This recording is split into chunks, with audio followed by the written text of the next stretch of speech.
नमः संस्कृताय। नमः संस्कृताय।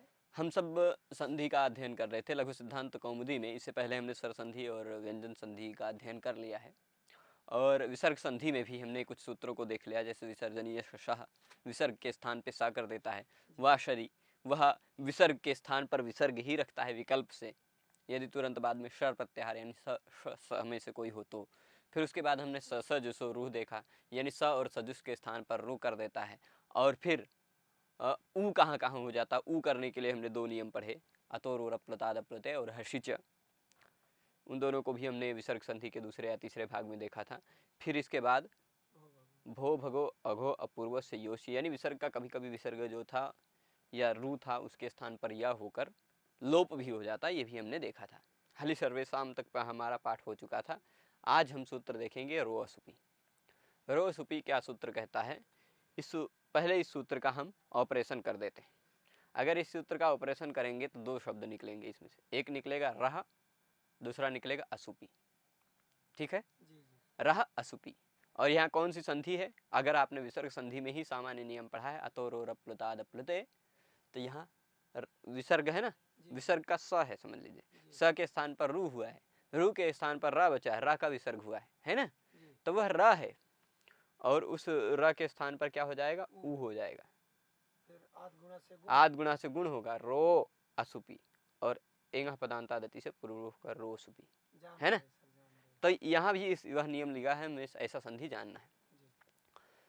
अब इसके बाद संक्षेप में इस सूत्र का अर्थ अगर हमें जानना है तो इस सूत्र को आप अष्टाध्यायी में निकालेंगे, और अष्टाध्यायी में इसके तुरंत पहले आसपास में सूत्र देखेंगे तो अहन या अहन अहन की अनुवृत्ति आती है वहां से। ठीक, तो अहन सूत्र है प्रायः, तो इसके तुरंत पहले आपको अहन मिल जाएगा, यानी उससे अहन की अनुवृत्ति आती है, और वो क्या कहेगा, अहन रो सुपी। ठीक है, अब क्या हो जाएगा, ये अहनोन एतेभ्य के बाद शायद यह है, हो सकता है, पर अहन्ना की अनुवृत्ति आती है। अहन्ना यानी अहन्न शब्द है एक। ठीक, अहन्न शब्द है, अहन्न कब हो जाता है, अहन शब्द के स्थान पर अन्न बन जाता है, वो जानते हैं, अहनोन एतेभ्य इस नियम के अनुसार। पर जब वह नियम नहीं लगता है, मूल शब्द क्या बचा है, अहन। मैं मूल शब्द लिखता हूं, अहन शब्द है, इसका आहा बनता है रूप। ठीक, ये क्या कहता है, अहन शब्द के स्थान पर सुनिएगा, अहन है ना, अहन शब्द के अंतिम वर्ण के स्थान पर र हो जाता है। कब, यदि उसके तुरंत बाद अशुभ हो तो। अशुभ यानी सु औजस अमोट षष्टाभ्याम भिस गेभ्याम भिस ये सब न हो तो, यानी 21 जो सुप प्रत्यय हैं वो सुप प्रत्यय न हो तो अहन के अंतिम वर्ण न के स्थान पर रा हो जाता है। ठीक है, अहनो रेफादेश, अहनो यानी अहन को रेफादेश हो जाता है, अहन को रेफादेश हो जाता है। ठीक है, न तो सुपी, असुपी यानी न तो सुपी। अब देखिए, अहन को रेफादेश आप करेंगे, क्या करेंगे, अहन है उसके स्थान पर रेफादेश करेंगे, क्या पूरे अहन के स्थान पर करेंगे, नहीं।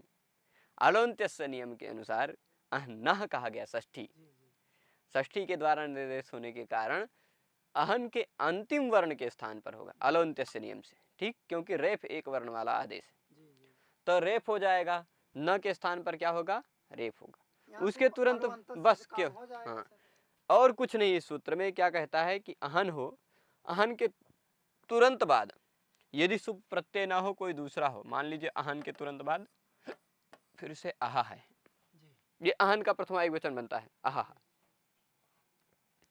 तो अब ये क्या हो जाएगा, अहन आहा, न के स्थान पे आप र कर देंगे तो क्या बन जाएगा, क्योंकि अहन के तुरंत बाद सुप प्रत्यय नहीं, के स्थान में रा होगा कि रू होगा, सूत्र रू सुपी कहता है कि रह असुपी, सूत्र क्या कह रहा है, रह असुपी कह रहा है ना, रू थोड़े ना कह रहा है ससुर की तरह, ये र कह रहा है, र होगा। ठीक, तो अहर आहा जोड़ लीजिए, क्या बन जाएगा, अह रहा। आसान है। हो गया। अहन हो, अहन के तुरंत बाद असुप हो यानी सुप प्रत्यय न हो तो अहन के स्थान पर र हो जाता है। अहन के स्थान पर र हो जाता है। इसका कहने का तात्पर्य यह है कि अहन का अंतिम वर्ण जो है उसके स्थान पर र हो जाता है, क्योंकि अलोन्त्य से नियम आपको समझना है, आप सब जो समझ चुके हैं। तो अहन के स्थान पर जो र हो रहा है, अहनो रेफादेश, अहन के स्थान पर जो रेफादेश हो रहा है वह अहन के अंतिम वर्ण र के स्थान पर होगा, अहर अह बन जाएगा। मान लीजिए यहाँ अहन ना हो, अहर अभी अहन है और उसके तुरंत बाद यहाँ अह नहीं है, क्या है, गणः है, ठीक है। जी जी। तो क्या बनेगा, अहर गणः, न के स्थान पे, न के तुरंत बाद क्या सुप प्रत्यय है, नहीं है। तो क्या बन जाएगा, अहर गणः। न के स्थान पे अगर र कर देंगे, न को हटाकर उसके स्थान पे क्या कर देंगे, र, तो बन जाएगा अहर गणः। र ऊपर चला जाएगा। जी जी जी। रेफस्य त्रिविधा गति। हाँ, रेफस्य त्रिविधा गति जो कहा गया है कि रेफ, ये जो है ना, रेफ के तुरंत बाद यदि व्यंजन आता है तो वो रेफ ऊपर चला जाता है। पर सर एक प्रश्न हमें यहाँ करना है, ये यहाँ अतोर और अपलुता दफलुते भी तो लगना चाहिए, रा को उकार भी तो होना चाहिए। अतोर प्लुताद प्लुते कहता है अ के बाद रू होना चाहिए, ये रू नहीं रा है। जी जी जी। ठीक, अतो रोह, जी जी। रोह वो रू का रा होना चाहिए, ये साधारण रा, साधारण रा है। अंतर पता चल गया ना। पता चलेगा। तो अतोर प्लुताद प्लुते यहाँ अहर अहाहन में नहीं लगेगा, अहर गणा में तो उसका कोई चांस ही नहीं। जी जी। ठीक, आहर गणा में तुरंत बाद में अ है ही नहीं, तो आहर गणा बन जाएगा। और फिर आप कहेंगे कि हसीचा लग जाना चाहिए क्योंकि गा हस में आता है, हैं? गा कैसा है, गा तो हस में आता है, तो आप र के स्थान पर हसीचा से वो करना चाहेंगे, वो भी नहीं लगेगा। क्यों, क्योंकि ये रू नहीं है, रा है, रो सुपी से रा है। हाँ, नहीं तो आप अहो गणा न करें। ठीक, पर अब तुरंत बाद में ये प्रश्न कर रहे हैं कि अगर इस सूत्र में क्या कहा गया है, असुपी, सुप प्रत्यय ना होना चाहिए, ठीक है, सुप प्रत्यय न हो। अगर सुप प्रत्यय होता तो र नहीं होता, जैसे अहन और तुरंत बाद में भ्याम होता तो यहाँ क्या र होगा, नहीं होगा। यहाँ अहन भ्याम नहीं बनेगा, अहो भ्याम बन जाएगा। वह आप जब सुबंत पढ़ेंगे उस समय आपको बता देंगे, ठीक है। अहन और भ्याम, यहाँ अहन के न के स्थान पे क्या नहीं हुआ, र नहीं हुआ, अहो भ्याम, अहो भी, ठीक है ना। तो इतना पता चल गया। अगर सुप प्रत्यय होगा तो र नहीं होगा, असुप होगा तो अहन के न के स्थान पे र हो जाएगा, केवल इतना ही है और कुछ नहीं। केवल एक ही शब्द को ध्यान रखना, अहन शब्द होना चाहिए, उसके न के स्थान पे र होगा यदि तुरंत बाद में कुछ भी हो, सुप को छोड़कर। आपने बता दिया सर, तो बड़ा सरल हो गया। तो ये सरल है ही, मेरे बताने से सरल हुआ ऐसा नहीं है ही सरल। तो अब इसके बाद जो सूत्र है वह और सरल है। इसके बाद सूत्र कौन सा है, और सरल है, मतलब आप बता के और सरल कर ही देते हैं। नहीं, व्याकरण में आप जानेंगे दो सूत्र बहुत ज्यादा सरल हैं, एक रोरी एक ढोढे लोपा, बहुत ज्यादा सरल है। उनमें से एक सूत्र ये है रोरी। तब तो हम सर उधर देखते रहे, हाँ, तब भी समझ जाएंगे। ये रोरी सूत्र क्या कहता है कि इससे तुरंत पहले सूत्र है ढोढे लोपा। ढोढे लोपा क्या कहता है, ढह ढे लोपा, ढह में षष्ठी है, ढे में सप्तमी है, लोपा है यानी लोप होता है। ढ के स्थान पर यदि तुरंत बाद फिर से ढ हो तो उस पहले वाले ढ का लोप हो जाता है। ठीक, तो रोरी लोपा की अनुवृत्ति आएगी। ढ में षष्ठी थी, यहाँ रह में षष्ठी है, तो ढ की अनुवृत्ति नहीं आएगी।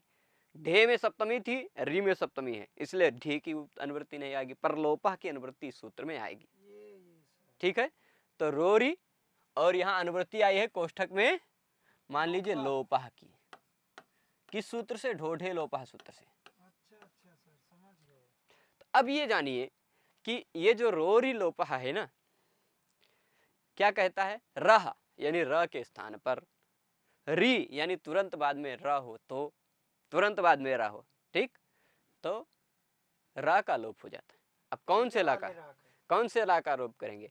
जो इस रा के पूर्व हो, तस्मिन नीति निर्दिष्टे पूर्वस्य, यानी र के पूर्व में आने वाले र का लोप हो जाता है। री यानी र के पूर्व में आने वाले र के स्थान पर लोप हो जाता है, यानी र लुप्त हो जाता है। अब संस्कृत जगत के किसी भी शब्द में आप एक साथ दो र नहीं देख सकते। समझ गए सर। जब लोग ठीक। रेफस त्रिविधा गति, तो पाणिनि से कोई पूछा होगा कि अब जब दो आ जाए तो क्या हो? हाँ। तो वही कहें कि पहले वाले को। हाँ, तो अब ये समझिए वो अलग बात, वो अलग विषय। रेफ त्रिविधा गति, रेफ बचता है तो उसकी तीन गति है, यहाँ बचा ही नहीं, यहाँ लोप हो गया। हाँ तो सर जब दो हो गया तो दो अब एकवा किधर जाता? हाँ नहीं, तो दो एक विसर्ग भी होता है ना। अच्छा। एक तो ऊपर जाता है, एक नीचे जाता है, एक विसर्ग हो, ये तीन गति। वो रेफ जब बचता है तो उसकी तीन गति है। बचा ही नहीं बचा है। तो क्या है, दो र एक साथ संस्कृत के किसी भी शब्द में नहीं आएंगे। अगर दो र आ रहे हैं एक साथ तो दूसरे वाले र के कारण पहले वाले र का लोप हो जाएगा। कौन सा? रोरी। रोरी सूत्र इतना ही कहता है, रेफस्य रेफे परे लोपा। रेफस्य यानी र का रेफे यानी र पर में रहे तो उसका लोप हो जाता है। र को रेफ कहते हैं। ठीक, जैसे आप आ को अकार, ई को इकार, उ को उकार ऐसे कहते हैं ना, वैसे र को रकार नहीं कहते, रेफ कहते हैं। हम पहले सर दूसरा क्वेश्चन थे। नहीं, रेफ। तो ये रेफ जो है ना, रेफ मतलब रा, रा का कब लोप हो जाता है? यदि तुरंत बाद में रा हो, यानी तुरंत रा के तुरंत पहले आने वाले रा का लोप हो जाता है। दोनों तरह से आप समझ कर रखें, ठीक। तो इतना सरल सूत्र है, ठीक है। जैसे उदाहरण के लिए ले लीजिए, ऐसे है पुनर और रमते, है ना, पुनर रमते, ये जानते हैं। अब ऐसी स्थिति में पुनर्रमते में आपको क्या करना है? र दो एक साथ आ रहा है कि नहीं? आ रहा है। संस्कृत के किसी भी शब्द में जो शुद्ध शब्द बना है उसमें दो रा एक साथ नहीं आ सकते। र के तुरंत बाद रा हो तो पहले वाले रा का लोप हो जाता है। किस सूत्र से? रोरी से। तो हम इस रोरी सूत्र के कारण इस वाले रा का लोप कर देंगे। क्या बचा? पुनर्रमते। पुनर्रमते। लेकिन अब ये रोरी सूत्र आप, मुझे लगता है कि आप इसमें और कुछ ज्यादा नहीं, आप एकदम से स्पष्टता समझ गए। रोरी यानी रा हो, उसके तुरंत बाद फिर से रा हो तो पहले वाले रा का लोप। इतना ही चीज है। दो रा एक साथ हो तो पहले वाले रा का लोप हो जाता है। सूत्र कौन सा है? रोरी। अब जहाँ दो रा दिखेगा सर हम पहले वाले को लोप कर देंगे। कोई पूछेगा बताएंगे रोरी से लोप हो गया। बिल्कुल। तो ये जो रोरी है ना, हम लोप कर देंगे। अब ऐसी स्थिति में पुनर्रमते बचा। अब यहाँ पर हमें एक सूत्र और पढ़ना है जो तुरंत बाद का सूत्र है, ढ्रलोपे पूर्वस्य दीर्घोण। इस सूत्र को हम मिटा देते हैं। अभी रोरी आप अपने दिमाग में लिख के रखिए। यहाँ से हम बोर्ड बगल बता दीजिए, उसको लिखे रहने दीजिए। रोरी दो वर्ण का सूत्र, आपके दो अक्षर, दो शब्द हैं, उसमें क्या है? अब ये रमते है, रमते, रमत नहीं। सूत्र तुरंत बाद में है ढ लोपे। ये भी उसी प्रसंग का सूत्र है। आप अष्टाध्यायी में देखेंगे तो आसपास का ही सूत्र है। पूर्वस्य दीर्घोणः। 8-3 रोरी, 8-3 11 है सर। वो 14 है, 11 है, पहले का सूत्र है। नहीं, वो 8वें अध्याय का, ये 6ठे अध्याय का। हाँ सर, ये 6ठे। ठीक है, कोई बात नहीं सर। इतने दूर के। हाँ, कोई बात नहीं। प्रसंग दोनों अलग अलग काम करते हैं ना। वो लोप करता है, दीर्घ करता है, ठीक है। अब ये समझ लीजिए, ढ्रलोपे पूर्वस्य दीर्घोणः क्या कहता है। इसमें ढ्र में दो वर्ण दिख रहे होंगे आपको। क्या क्या? ढ और र, या र पूरा लिख लीजिए, ढ्रयोलोपः ढ्रलोपः, ठीक। ढ और र, इन सब का लोप हुआ हो। ढ और र का लोप हुआ हो। ढ्रलोपे मतलब आप क्या समझेंगे? ढ और र, कहाँ भी, जहां कहीं भी ढ और र का लोप हुआ है तो वहां पूर्वस्य, उस ढ और र के तुरंत पूर्व में जिस कारण ढ और र का लोप हुआ है, तो ढ भी जैसे र में कॉन्सेप्ट है, वही कॉन्सेप्ट पूरी तरह से ढ में भी है। ढोढे लोपा। आपने पहले ही बताया था ढोढे। कि दो ढ एक साथ आते हो तो पहले वाले ढ का लोप हो जाता है, दो र एक साथ आते हो तो पहले वाले र का लोप हो जाता है। दो ढा एक साथ आते हो तो वहां पहले वाले ढा का लोप करने वाला सूत्र है ढोढे लोप, और दो रा एक साथ आते हो तो वहां पहले वाले रा का लोप करने वाला सूत्र है रोहरी। ठीक है, अब ये ढलोपे पूर्व से दीर्घोण क्या कहता है, कहीं भी उन दोनों का लोप हुआ हो, यानी ढा का या रा का, ठीक है, ढा का या रा का कहीं भी लोप हुआ हो तो वह लोप किस कारण हुआ है, किस कारण हुआ है, अपने ही अपने को काटते हैं, ढा ने ही ढा का लोप करवाया है, रा ने ही रा का लोप करवाया है, कहते हैं ना। तो वो जो बचा हुआ ढा है, जो बचा हुआ रा है, उसके तुरंत पूर्व में आने वाले ढा और रा लोप का लोप हुआ है कि नहीं, ढा और रा का लोप का जो निमित्त है, आप वृत्ति में पढ़ेंगे तो ढरो फयोर लोप निमित्तयोः, है ना, ढारो फयोर लोप निमित्तयोः, ठीक, ढरे फयोर लोप निमित्तयोः, ये क्या है, ये रेफ है कि नहीं, और ये क्या है, पहले वाले रेफ के लोप का निमित्त है, कारण है कि नहीं, पहले वाले रेफ को रा को ये रपट लिया है। हाँ, तो पहले वाले रेफ के रा को लोप करने में ये कारण है ना। तो अगर यह लोप का निमित्त तुरंत बाद में हो, ढरेफयोर लोप निमित्तयोः, ढा और रेफ के लोप का निमित्त यदि तुरंत बाद में आ रहा हो और उसके तुरंत पूर्वस्य अणः दीर्घ, पूर्वस्य दीर्घ अणः, यहाँ समझ दीर्घ अणः, दीर्घोण में क्या है, दो शब्द हैं, दीर्घ है और फिर अणः है, वहीं अतोरोर प्लुताद प्लुते आद गुणा और एंगा पदांता देती, यही तीन नियम लगे वहां, ठीक, दीर्घ अणः दीर्घोण बन जाएगा। तो अब ये समझिए कि क्या हो जाता है, पूर्वस्य अणः दीर्घ, पूर्व में आने वाले अण के स्थान पर दीर्घ हो जाता है, अणः में सर षष्ठी है, दीर्घम प्रथमा, हाँ, अब पूर्वस्य में भी षष्ठी है, तो पूर्वस्य क्या है, अणः का विशेषण है, यानी पूर्व में आने वाले अण का क्या हो जाता है, दीर्घ। कब, यदि कहीं ढा और रेफ का लोप हुआ और उस रेफ का, ढा और रेफ के लोप का निमित्त तुरंत बाद में हो, उस निमित्त के तुरंत पहले क्या हो, अण, ढरे फयोर लोप निमित्तयोः, ढा और रेफ लोप हुआ हो और उसका तुरंत निमित्त बाद में हो और उस निमित्त के तुरंत पहले कहीं अण हो तो उस अण का दीर्घ हो जाता है। यहाँ अण यानी क्या समझना है आपको, पहले वाला अण समझना, अ ई उ सूत्र तक, अण यानी आ ई उ, अणुदित सवर्ण से च प्रत्यय सूत्र में ही जो अण कहा गया है वह पर नकार तक जाता है, वहां अण से क्या मतलब समझना है आपको, अ ई उ ऋ ए ओ है वर ल, यहाँ तक जाना है।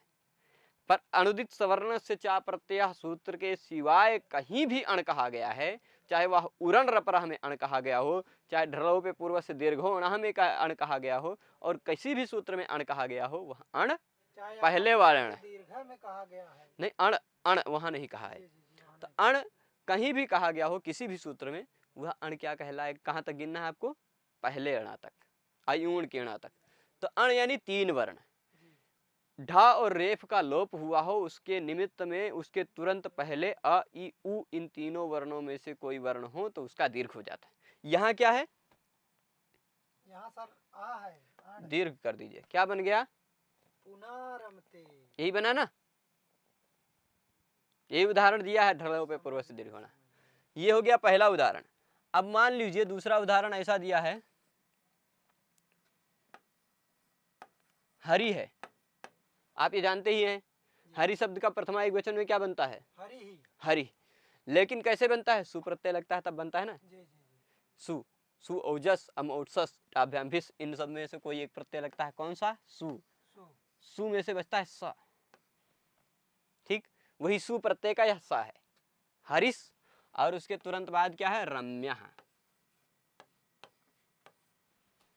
इस स के स्थान पे आप नियम पढ़ चुके हैं, इससे पहले सूत्र पढ़ चुके हैं, स जुसो रुह, पढ़ चुके हैं ना, शब्द का अंतिम वर्ण स अथवा सजुस हो तो उसके स्थान पे क्या हो जाता है, रू हो जाता है। इस स को हमने हटा दिया और इसके स्थान पे लिख दिया रू, रू में से बचा है क्या, रा, रू में से केवल रा बचा है, ऐसा समझिए, अब फिर ये वाला रपट लेगा उसको, हाँ, अब दो रा एक साथ आते हो तो पहले वाले रा का लोप हो जाता है, दो रा एक साथ आते हो तो क्या होता है, पहले वाले रा का लोप हो जाता है, तो ऐसे क्या हो जाएगा, हरि रम्य।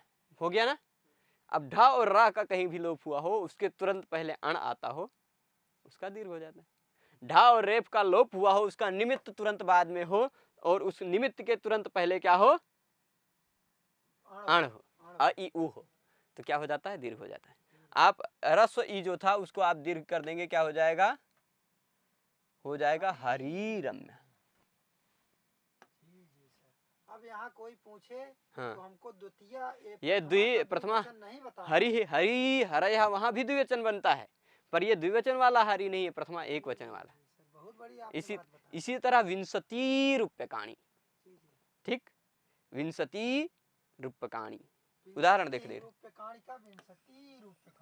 मान लीजिए विंशति ही है, विंशति ही एक वचन में बनता है, विंशत्याद्या सदैकत्वे, विंशति इत्यादि शब्द हमेशा एक वचन में प्रयुक्त होते हैं, ठीक ठीक। 20 रुपए की नोट आप देखेंगे, पुरानी वाली लाल वाली नोट, तो उसमें ऐसा ही लिखा हुआ मिलेगा, हैं, तो विंशति रूप्यका, ये विंशति कब बनेगा, ससजुसो रू से रू होगा, सु प्रत्यय का सु था, सु का स बचा था, और स के स्थान पे रू हुआ, रू का रा है, विंशतिर रूप्यकाणि, ठीक, विंशति रुपए। अब यहाँ दो दो रा एक साथ आ गए, इसलिए पहले वाले रा का लोप होगा, और उस रा के तुरंत पहले आने वाले अण का दीर्घ हो जाएगा, क्या हो जाएगा, विंशति रूप्यकाणि, विंशति रूप्यकाणि, ठीक। अण आ रहा हो तो उसका क्या हो जाता है, दीर्घ, दो दो रा का लोप हुआ हो। जैसे अब अगला उदाहरण इसमें इसी सूत्र में क्या दिया है, शंभु राजते दिया है ना, दिया है कि नहीं, तो शंभु सु था, सु का स है कि नहीं, और उसके तुरंत बाद है राजते, राजते मतलब शोभित हो रहे हैं, प्रकाशित हो रहे हैं, ठीक, शंभु राजते, शंकर जी सुशोभित हो रहे हैं, हाँ, सांप लपेट कर, अब चाहे जैसे सुशोभित हो रहे हैं, लेकिन हो रहे हैं। तो अब स है, इस स के स्थान पे क्या हो गया, ससजुसो रू से रा हो गया, रू हुआ, रू का रा बचा है, ठीक है, तो शंभुर राजते, शंभुर राजते, इतना हो जाएगा। अब यह जो शंभुर राजते है, दो दो रा एक साथ आ गए, कहीं भी किसी भी शब्द में दो रा एक साथ नहीं आ सकते, दो रा एक साथ आ रहे हो तो पहले वाले रा का रोरी सूत्र कहेगा कि निपटा दो, इसको निपटा दिया ना हमने। अब जहां कहीं भी रा अथवा ढा निपट जाता है, मतलब ढा और रा का लोप हो गया होता है कहीं भी, तो वहां उसके तुरंत पहले आने वाले, उसका जो निमित्त है यहाँ बाद में है, तो उस निमित्त के तुरंत पहले आने वाले अण का दीर्घ हो जाता है। ढरेफयोर लोप निमित्तयो, ढा और रेफ का जो लोप निमित्त है ना, वो अगर तुरंत पर में हो तो पूर्वस्य अणो दीर्घ, पूर्व में आने वाले अण का दीर्घ हो जाएगा। यहाँ जो ऊ था ना, वह ऊ दीर्घ हो गया, शंभु राजते, ठीक है, ये हो गया, इतना हो गया। अब ऐसा ये प्रश्न कर रहे हैं कि अणः किम, अण को ही दीर्घ होता है, ऐसा आप क्यों कह रहे हैं, अणः किम, ठीक है ना, कि जो दीर्घ होता है वह अण को ही क्यों होता है, और स्वर आए तो क्यों, और स्वर आता है तो क्यों नहीं होता है। जैसे मान लीजिए एक धातु है त्रिह, ठीक, ठीक है, और उसके बाद ढ है,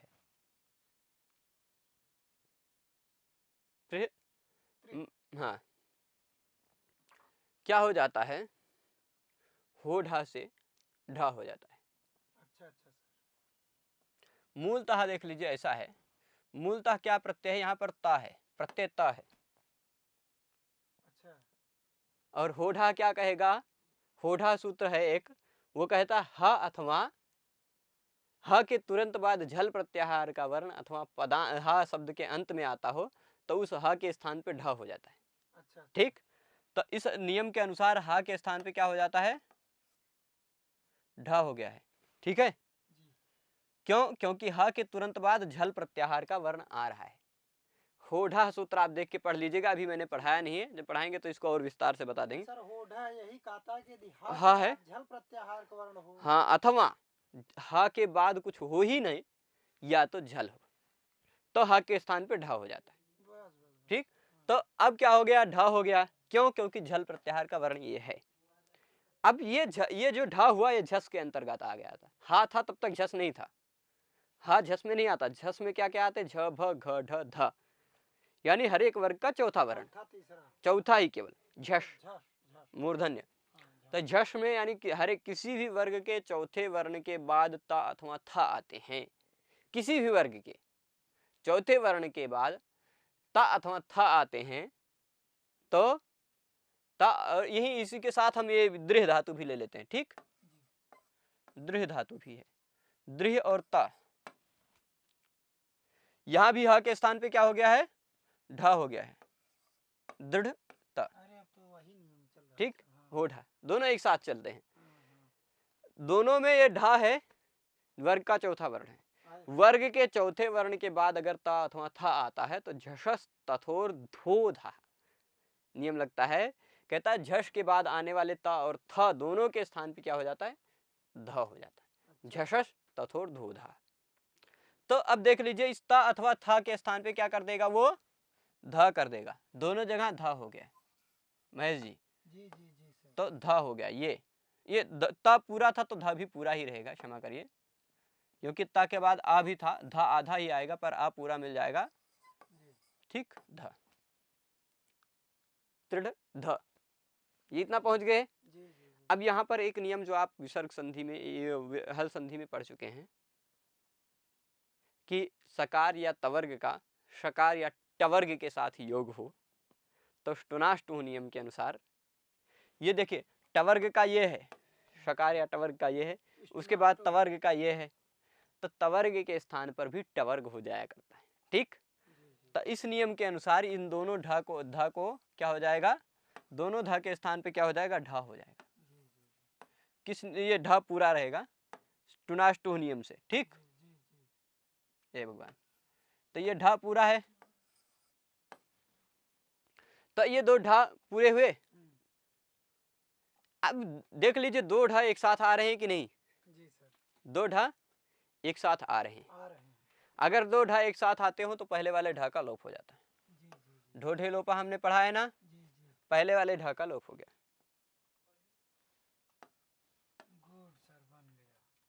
अब ये क्या बना? त्रिढ़, दृढ़, दो बने। ढ और रेफ का लोप हुआ हो, उसका निमित्त तुरंत पर में हो, तो पूर्व में आने वाले अण को दीर्घ हो जाता है। यह पूर्व में तो आ रहा है पर यह अण नहीं है। अ इ उ ही केवल अण में आते हैं, रि अण में नहीं आता। ठीक, तो प्रश्न क्या कर रहे हैं? अणः किम, अण को ही दीर्घ होता है, ऐसा आप क्यों कह रहे हैं? तो सही बात है, अण को ही दीर्घ होता। आप देख लो ना भाई, त्रिढ़ा दृढ़ा में दीर्घ नहीं हुआ, अण रि अण नहीं है, इसलिए इसको दीर्घ नहीं हुआ, त्रिढ़ा दृढ़ा बन जाए। ठीक है, ये स्पष्ट है। तो अब आप इसमें, अगर आप इनकी पुस्तक रखे हैं तो आप इसमें, क्या नाम है, गीता प्रेस वाली मूल पुस्तक है, तो देख सकते हैं, इसमें ये दिया है। और पंक्ति आगे देखेंगे तो आगे की जो पंक्ति है वो अगले सूत्र का बीज है। अच्छा सर, आगे की जो पंक्ति है, यहाँ तक हमने क्या देख लिया? ढरे फयोर लोप निमित्त यो हो पूर्व श्याणो दीर्घा। ढ रेफ अगर लोप का निमित्त बने हो तो पूर्व में आने वाले अण का दीर्घ हो जाया करता है। ठीक है, पुना रमते हमने बना लिया, कैसे बन गया? फिर हरि रम्य बना लिया, कैसे बन गया? शंभु राजते भी बना लिया। अणः किम, ये प्रश्न किया कि अण को ही दीर्घ होता है, ऐसा क्यों? तो उसका भी उदाहरण उन्होंने बता दिया, त्रिढ़ा वृढ़ा बना दिया। अब इसके बाद एक ऐसी स्थिति है, ऐसी स्थिति, इसका ही निराकरण कर देते हैं, और एक सूत्र है जिसको हम स्पष्टतः देख लेते हैं, फिर इस पाठ को समाप्त करेंगे। ऐसी स्थिति है मनस, बहुत स्पष्ट है, इसके बारे में मैं चर्चा कर चुका हूं इससे पहले व्याख्यान में। मनस रथा, ठीक है, स जिसको रूह लगेगा ना, मनस में स के स्थान पे रू कर देगा। रू है ना, ये रू कर रहा बचेगा, मनर रथा, स के स्थान पे क्या हो गया? र हो गया, रू हुआ, रू का रा बचा। तो वही दिखा रहे, मनस रथ इत्यत्र, मनस रथा इत्यत्र, मनस रथा इस जगह पर, रुत्वे कृते, रू कर दिया, रुत्वे कृते यानी रू से हमने रुत्व कर दिया, रू कर दिया। ठीक, मनस रथ इत्यत्र रुत्वे कृते हसिच इत्युत इति उत्वे, अब ऐसी स्थिति में दो चीज प्राप्त हो रहा है, ऐसी स्थिति में दो अवस्थाएं प्राप्त हो रही हैं, ठीक है ना। इससे पहले हमने जो पुनर्रमते देखा था ना, पुनर्रमते उदाहरण उसमें देख लीजिए, यहाँ जो पुनर था ना ये रू नहीं था, पुनर क्या था, आदिष्ट रा नहीं था, रू के स्थान पे रू आया वाला रू नहीं था, यह पुनर एक अव्यय ही है, उसी का रा है, ये रू का रा नहीं है, इसलिए यहाँ हसीचा नियम नहीं लगा, पुनर्रमते बन गया था, यहाँ बन गया था, यहाँ तो हमने पुनर्रमते में देख लीजिए ऐसे बन गया था ना, रा को हमने लोप कर दिया था रोरी से, वैसी स्थिति यहाँ भी है, रा है और इस रा के तुरंत पहले आ है, इस रा के तुरंत पहले भी आ है, अवर्ण पूर्वयोः। इससे पहले हमने हसीचा सूत्र पढ़ा था ना, क्या कहा था हसीचा सूत्र ने, क्या कहा था कि अब मतलब अवर्ण हो, पहले क्या हो, केवल तथा लिखा था उस सूत्र में वृत्ति में, पर पहले क्या हो, अवर्ण हो, दोनों जगह अप्लाई करिएगा, यहाँ भी अवर्ण है और तुरंत बाद में अवर्ण के तुरंत बाद क्या हो, रू हो, अवर्ण के तुरंत बाद क्या हो, रू हो, और उस रू के तुरंत बाद हर्ष प्रत्याहार का कोई वर्ण, ठीक। यहाँ अवर्ण तो है पर अवर्ण के तुरंत बाद रू नहीं है, ये ठीक है, अवर्ण के बाद रू नहीं है, और शंभु राजते हरि रम्या, इन सभी उदाहरणों में अवर्ण ही नहीं था, इवर्ण या उवर्ण था, तो वहां तो कोई आपत्ति ही नहीं थी। पर मनस रथा ऐसी स्थिति में जहां पर अवर्ण तो है और उसके बाद रू वाला रहा है, तो क्या होगा, तो हसीचा नियम लग रहा है, हसीचा भी लग रहा है ना, अवर्ण होना चाहिए, उसके बाद रू होना चाहिए, उसके बाद हस होना चाहिए, वो भी लग रहा है। हसीचा कहेगा कि उ तो करो, यानी रा के स्थान पे ऊ कर दो, और रोरी कहेगा कि रा का लोप करो, दो रा एक साथ आ रहे, विवाद हो गया। दोनों सूत्र, एक हसीचा कह रहा है कि इस रा के स्थान पर ऊ करो, और रोरी कह रहा है इस रा के स्थान पर लोप करो, आप क्या करेंगे, एक ही स्थान पर दो काम प्राप्त हो रहे हैं, ठीक, एक ही स्थान पर दो कार्य प्राप्त हो रहे हैं। देखिए क्या कह रहा है, मनस रथ इत्यत्र ऋत्वे कृते, मनस रथ था, उत्व कर दिया हमने, तो ऋत्वे कृते हसीचा, हसीचा इति उत्वे, हसीचा कहेगा कि उत्व करो, और रोरी इति लोपेच, रोरी कहेगा कि लोप करो, दोनों प्राप्त हुआ, दोनों प्राप्त हुआ ना एक ही जगह पे, र के स्थान पे, इसी रा को लोप करो ऐसा कह रहा है रोरी, इसी रा के स्थान पे ऊ कर दो ऐसा कह रहा है हसीचा, ठीक है, दोनों नियम हम पढ़ चुके हैं। तो अब ऐसी स्थिति में विप्रतिषेधे परम कार्य, एक ही जगह पर दो कार्य यदि प्राप्त हो रहे हों, विप्रतिषेधे, विप्रतिषेध किसे कहते हैं, तुल्य बल विरोध को कहते हैं, वृत्ति में लिखा है तुल्य बल विरोधे, ठीक, तुल्य माने समान बल का विरोध हो जाए, जो हसीचा है वो भी विरोध कर रहा है, हसीचा कह रहा है कि रू मत, हसीचा कह रहा है लोप मत करो, रा करो, रोरी कह ऊ कर दो, और रोरी कह रहा है ऊ मत करो, लोप कर दो, दोनों एक दूसरे के बली हैं, दोनों एक दूसरे का विरोध कर रहे हैं, तुल्य बल, और दोनों सूत्र हैं, ऐसा तो है नहीं कि ये सूत्र है ये सूत्र नहीं है वार्तिक, हम ऐसा मान लेंगे, तो दोनों तुल्य बल ही हैं, दोनों का विरोध होने पर परम कार्यम स्यात्, बाद वाला कार्य होता है, ठीक, दो अगर विरोध हो जाए तो बाद वाला कार्य होता है, तुल्य बल विरोधे परम कार्यम स्यात्, दो बलों का विरोध हो जाए तो बाद वाला कार्य आपको करना चाहिए, बाद वाला कार्य कौन सा है, बाद वाला कार्य यानी अष्टाध्यायी के सूत्र में जो बाद वाला सूत्र है वो करना है, ठीक। अब हसीचा का आप नंबर देखेंगे तो ऐसे मिलेगा 6 1 114 है ना, 6 1 114, ये हसीचा का नंबर है, और फिर उसके बाद रोरी का नंबर देखेंगे तो क्या है 8 3 14, 8 3 14, 8 3 14, वो कहाँ 114 कहाँ है 14, ये 114 नहीं 111 होगा प्रायः, हसीचा देख लीजिए 114 है, ठीक है कोई बात नहीं, और रोरी है 8 3 14, कौन बाद का सूत्र है बताइए, बाद का सूत्र सर रोरी वाला है, हाँ, तो विप्रतिषेधे परम कार्य नियम के अनुसार तुल्य बल विरोधे परम कार्यम स्यात्, तुल्य बलों का विरोध हो तो बाद का सूत्र जो कहता है वो करिए, ठीक, ऐसा नियम है। अगर तुल्य बलों का विरोध हो तो बाद वाला सूत्र क्या कहता है वो समझिए। ये देखिए पहले का सूत्र है, ये बाद का सूत्र है। कौन सा बाद का सूत्र है? रोरी। दोनों सूत्रों का एड्रेस देख लेना है, पहले का कौन सा है, बाद का कौन सा है। यही तुल्य विप्रतिषेधे परम कार्यम का अर्थ है। दो सूत्रों में अगर विरोध हो जाए परस्पर तो पर वाला कार्य यानी बाद वाला सूत्र जो कह रहा वही करिए। ठीक, जी जी, रोरी काम करिए, रोरी का काम करिए। तो बाद वाला सूत्र यहाँ पर क्या है? रोरी। इसके नियम के अनुसार रोरी से लोप प्राप्त होगा। इति लोपे प्राप्ते लिखा है, देख लीजिए वृत्ति में क्रमशः यही लिखा होगा, तुल्य बल विरोधे परम कार्यम स्यात्। तुल्य बल का अगर विरोध हो तो पर कार्य होता है, यानी बाद वाला कार्य होता है, बाद वाले सूत्र का कार्य होता है। होता है कि नहीं? तो क्या हो जाएगा? रोरी कहेगा कि रा का लोप कर दो। ठीक है, अभी दोनों का एड्रेस हम लिख के रखते हैं। मान लीजिए यहाँ लिख के रखते हैं क्योंकि काम आएगा। ऐसे 6-3 था कि 6-1? 6-3 है नहीं, 6-1-114 है। 6-1-114 मान लीजिए ये है, और दूसरा नंबर क्या है? 8-3-114। 8-3-14। ठीक है, ये दोनों नंबरों को याद रखिए आप। अच्छा। ये दोनों में कौन सा बाद वाला है? रोरी। ये क्या है? ये कौन सा? रोरी है। और ये कौन सा है? हसीच है।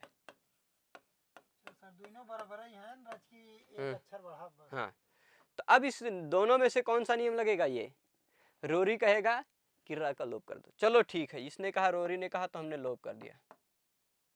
बात मान ली है। ठीक, क्यों? क्योंकि परम कार्यम विप्रतिषेधे परम कार्यम। दो कार्यों में अगर विप्रतिषेध हो परस्पर तो हमें क्या करना चाहिए? बाद वाला कार्य करना चाहिए। अच्छा, बाद वाला कार्य यही है, कर दिया हमने। पर इससे पहले आपने पूर्वत्रा सिद्धम सूत्र पढ़ रखा है ना? पूर्वत्रा सिद्धम यानी अष्टाध्यायी में 2 विभाग हैं, एक 3 पाद वाला विभाग है, एक 7.25 अध्याय वाला विभाग है। अच्छा। है ना? अंतिम अष्टाध्यायी के 3 पाद है ना, 8वें अध्याय पहला, दूसरा और तीसरा और चौथा, अंतिम 3 पाद। अष्टाध्यायी के अंतिम 3 पाद को त्रिपादी कहा जाता है। उसके पहले के जो 29 पाद हैं वो सपाद सप्ताध्यायी कहलाते हैं। अच्छा सर, यानी अष्टाध्यायी 2 भाग में। मतलब अंतिम 3 पाद त्रिपादी, उससे पहले के जितने भी हैं वो सपाद सप्ताध्यायी। तो अब देख लीजिए, ऐसी स्थिति है। सामान्य लौकिक उदाहरण से मैं बताता हूँ, बड़ी गूढ़ चीज आपने बताया। लौकिक उदाहरण से मैं सामान्य रूप से ऐसा बताता हूँ कि बाद का सूत्र आए, आप यहाँ पर हैं, आप कुछ काम कर रहे हैं, वो आप जानते हैं कि आप क्या काम कर रहे हैं, लेकिन आप यहाँ से चले जाएं, उसके बाद आपके बाद कोई यहाँ पर आए और क्या काम करेगा वो आपको पता चलेगा? नहीं पता चलेगा। जैसे मान लीजिए किसी देश का राजा, अभी इसी जगह पे ऐसा समझ लीजिए, और उससे सरल उदाहरण मैं बता देता हूँ कि इसी क्लास में मैं पढ़ा रहा हूँ, अभी मैं यहाँ से चला जाऊँगा, आके कोई, मैं इतना सारा लिखा हूँ, मैंने इतना सारा काम किया, वो मुझे पता है, पर मैं चला जाऊँगा, मेरे बाद कोई आके यहाँ पे कुछ भी करेगा, वो मुझे पता चलेगा? नहीं। तो बाद का आदमी क्या करता है? पहले वाले आदमी को पता चलता है? जी नहीं सर, लेकिन कोई बताएगा पता चल जाएगा। कोई बताएगा तो पता चलेगा, पर अष्टाध्यायी के सूत्रों में बताने वाले नहीं हैं। तो यही इसीलिए कहा गया है कि सपाद सप्ताध्यायी यानी 7.25 अध्याय, 7.25 अध्याय यानी 7 अध्याय और 1 पाद। ठीक, ये पहला पार्ट है अष्टाध्यायी का, और दूसरे पार्ट में केवल 3 पाद हैं अंतिम के। ठीक, 8 अध्याय तो है। हाँ हाँ, तो 7.25 अध्याय 1 पार्ट में आगे और 3 पाद 1 में आगे, कुल 8 अध्याय। तो अंतिम 3 पाद के सूत्र क्या काम करते हैं ये इन वालों को नहीं पता चलता, क्योंकि ये पहले वाले हैं। तो पहले 7.25 अध्याय के सूत्र ने क्या काम, वो बाद के 3 पाद वाले सूत्र ने क्या काम कर दिया, ये पहले वाले को नहीं पता चलता। पूर्वत्रा सिद्धम सूत्र का यही अर्थ था। पूर्वत्र, ये 8-2-1 नंबर सूत्र था पूर्वत्रा सिद्धम। वो कहता है पूर्वत्र, इसके बाद जो कुछ भी काम है वो पूर्वत्र यानी पहले के कामों में असिद्ध है। पहले के काम क्या क्या हो, पहले के सूत्र क्या क्या कर रहे हैं, कह रहे हैं ना, पहले के सूत्रों को, इन सब का सूत्रों का अर्थ नहीं पता है। पहले के सूत्र जितने भी हैं वो सब सूत्र नहीं जान पाएंगे कि ये सब आने वाले सूत्र क्या करेंगे। तो रोरी सूत्र ने क्या किया वो हसीचा को थोड़े ना पता चलेगा। ठीक है, रोरी कुछ भी करेगा वो कहाँ का है, त्रिपादी का अंतिम 3 पादों में से सूत्र है और ये 7.25 अध्याय वाला है। तो 7.25 अध्याय वाले सूत्र को अंतिम 3 पाद वाले सूत्रों ने क्या किया ये नहीं पता चलेगा। ठीक है, अंतिम 3 पाद वाला सूत्र यह है रोरी। इस रोरी ने क्या किया वो हसीचा को नहीं पता चलेगा। पूर्वत्रा सिद्धम इति रोरी तस्य सिद्धत्वात्। पूर्वत्रा सिद्धम सूत्र के अनुसार रोरी जो नियम है वह असिद्ध है। क्यों? क्योंकि अंतिम 3 पाद में रोरी नियम असिद्ध है। क्यों? क्योंकि अंतिम 3 पाद वाले जो नियम है वो सभी असिद्ध हैं। वो सभी नियम पहले सूत्रों की अपेक्षा असिद्ध हैं। यानी पहले के सूत्र जान ही नहीं पाएंगे कि ये तीनों पादों के सूत्रों ने क्या किया। तो हसीचा को ये पता ही नहीं चलेगा कि यहाँ रा का लोप हुआ है। हसीचा को तो यहाँ पे र दिखाई पड़ेगा। अच्छा सर, ठीक है, चश्मा लगा के आएगा। हाँ, तो उस हसीचा को क्यों? क्योंकि बाद के सूत्र क्या काम करते हैं, सपाद सप्ताध्यायी के काम सूत्र के वो अंतिम त्रिपादी के सूत्र क्या काम करते हैं, वह पूर्वत्रा सिद्धम के नियम के अनुसार वो सभी असिद्ध हैं। वो सभी काम पता ही नहीं चलते हैं क्या काम हो रहे हैं। तो इसके आधार पर क्या हो जाएगा कि यहाँ पर र है वो तो असिद्ध है, रा का लोप ही असिद्ध हो जाएगा। अरे सर अब हसीचा लग गया तो हसीचा लग जाएगा, और हसीचा लग जाएगा तो क्या हो जाएगा, यहाँ पे र भले ही रोरी लोप कर देगा पर रोरी से लोप करने के बावजूद हसीचा को वह र दिखाई पड़ेगा। कर ही नहीं पाएगा सर। नहीं, लोप हो जाएगा, मान लीजिए हो गया है तो भी बाद वाले रोरी सूत्र ने क्या कर दिया वो हसीचा को नहीं पता है। नहीं पता है तो यहाँ रा का लोप हुआ ये जानता ही नहीं, तो यहाँ रा है ऐसा जानता है। हंसी आ गई सर, तो हसीचा आ गया और यहाँ हंसते हंसते हसीचा ने रा के स्थान पे जो लोप हुआ था, लोप भले हुआ है उसको रा ही दिख रहा है, वो रा के स्थान पे ऊ कर देगा। क्या कर देगा? रा के स्थान पे क्या कर देगा? ऊ। मन ऊ रथा हो गया। आद गुणा से गुण कर दीजिए, वही मनोरथा। आप तो विप्रतिषेधे पर जैसे कोई पूछे कि मनोरथा में संधि है, मनोरथा में कौन सी संधि है कोई आपसे नहीं पूछेगा, आप चिंता मत कीजिए। अच्छा। यहाँ पर क्या हुआ है आप जानते हैं ना जी? क्या हुआ है यहाँ पर? यहाँ तो हसीचा लगा है। हाँ, यहाँ पर दोनों सूत्रों में परस्पर विरोध हुआ। रोरी ने कहा कि लोप करो और हसीचा ने कहा कि नहीं, हसीचा ने कहा कि ऊ करो। ठीक, पर दोनों में विरोध होने के बाद कौन सा काम करें ऐसा प्रश्न होता है। अच्छा, कौन सा ऐसा कौन सा काम करें दोनों में, तो ऐसे प्रश्न में विप्रतिषेधे परम कार्यम के अनुसार रोरी करो। तो रोरी के अनुसार हमने रा का लोप कर दिया, और रा का लोप भले ही कर दिया क्या दिक्कत है, वो तो लोप दिखेगा ही नहीं उसको। मनो जो हसीचा है उसको तो रेप का लोप दिखेगा ही नहीं, तो वह रेप वहां है ऐसा मानकर उस रेप के स्थान पर ऊ कर देगा। तो मन ऊ रथा मनोरथा, उत तो संधि है यहाँ पर। ठीक है, हसीचा से उत हो गया तो मनोरथा बन जाएगा। यह स्पष्ट है। तो ऐसी स्थिति में यह प्रश्न करते हैं कुछ लोग कि यहाँ पर मनरथा का मनारथा क्यों नहीं बना, रा का लोप करके पूर्व का दीर्घ क्यों नहीं हुआ। तो ऐसी स्थिति में आप ये जानिए प्रयोजन। तो इस तरह से हमने आज 4 सूत्र पढ़े। रोसुपी रोरी, रोसिपी ने अहन के रेफ न को रेफ कर दिया था। अहर गण अहरहा 2 उदाहरण जाने। रोरी यानी 2 रा एक साथ आते हो तो पहले वाले रा का लोप हो जाता, वो इस सूत्र में हमने देखा। और कहीं भी ढा या रा का लोप हुआ हो तो पहले वाले अण का दीर्घ हो जाता, या ढलो पे पूर्व से दीर्घ होना सूत्र में हमने देखा। और इसके बाद ये विप्रतिषेधे परम कार्य मनस रथा केवल एक जगह के लिए जाना हमने कि अगर कहीं 2 सूत्रों का परस्पर विरोध हो तो बाद वाला सूत्र का कार्य करना चाहिए। तो इस तरह से आज का इस पाठ को हम यहीं समाप्त करते हैं। अब विसर्ग संधि में केवल 2 सूत्र बचे हैं। एतत्तदोह सुलोपो कोर नई समासे हली, और उसके बाद सोची लोपे चेतपाद पूरणम। इन दोनों सूत्रों को हम कल के व्याख्यान में देखेंगे। आज के पाठ में इतना ही। नमः संस्कृताय।